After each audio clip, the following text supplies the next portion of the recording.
Stocks delivering their best three-day rally since November. Steve Eisman of Neuberger Berman saying he's long-oriented on the US market, focusing on companies like Apple that are positioning for the second wave of AI. And he has a ton to say about US politics, which is rare these days. Steve is with us around a table. Steve, good morning to you. Good morning. I'm going to ask it then. First question, who wins? So, caveat first. Okay. I'm not speaking for Neuberger Berman. I'm speaking just for myself. Don't want to get into trouble. And what I'm about to say is just pure political analysis. And the analogy I'll draw is to the financial crisis. You know, in August of 2007, the subprime paper market collapsed. And at that point, when you look back on it, the financial crisis was baked. Everything else was completely inevitable. So I think that it is completely inevitable at this point that Donald Trump will win every single swing state and will get elected. And the reason I think this way will unfold is part one of this story is that the protesters in all the universities are becoming the face of the Democratic Party.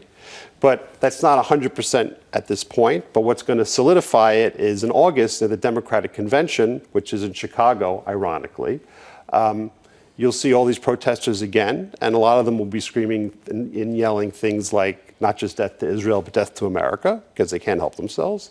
And the country will be appalled. And that'll be it. It'll be over. Let's say you're right. Crystal ball, dead on. Next question is, what do I do with that information, and when do I put the trades on? And what are the trades? How do you sort of go through that process? I would say you do largely nothing, because I don't think that whether Trump wins or Biden wins has any real impact on the economy at all. You know, there'll be things that people will want to trade, which I'm not going to talk about because I haven't put on those trades yet. Because it's too early. But there'll be things to do. But that'll just be short-term trades. Can you touch on it there, Steve? Can I jump in? That's what I'm interested in. You said it's too early. When is the right time to really think about expressing these as trades? Oh, I think when in August, when at the convention, when I said happens, everybody will realize that that's the case. So you said that it doesn't really matter who gets elected. Yes. That's fascinating to me, because some people are saying that Donald Trump would put on pretty significant tariffs, particularly to China, and that this would increase inflation, sort of de facto, in the United States. I see you rolling your eyes. You can respond in a second. And then at the same time, you're going to have, the tax cuts reinstated. And cats and dogs will be lying together, and it'll be end of the world and doom, gloom, and whatever. Well, cats and dogs lying together. Yeah. I don't know. It could be doom, gloom, depending on your view. But what do you make of this? Why do you discount this? I mean, do I think that Donald Trump would increase tariffs to China? Sure. Do I think that would have a massive inflationary impact in the United States? I think that's ridiculous.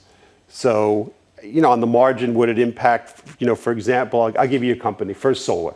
So First Solar sells solar panels to utilities. Now, there are already massive tariffs that are helping them now. Could Trump increase the tariffs or make them longer so that stock would do better? Could be. But, are the price of T-shirts going to go up? Is the price of food going to go up? No. I mean, you have to remember that the United States is of all the developed world, the United States is the most insular economy of any developed world. So the fact that tariffs will go on in China, big deal.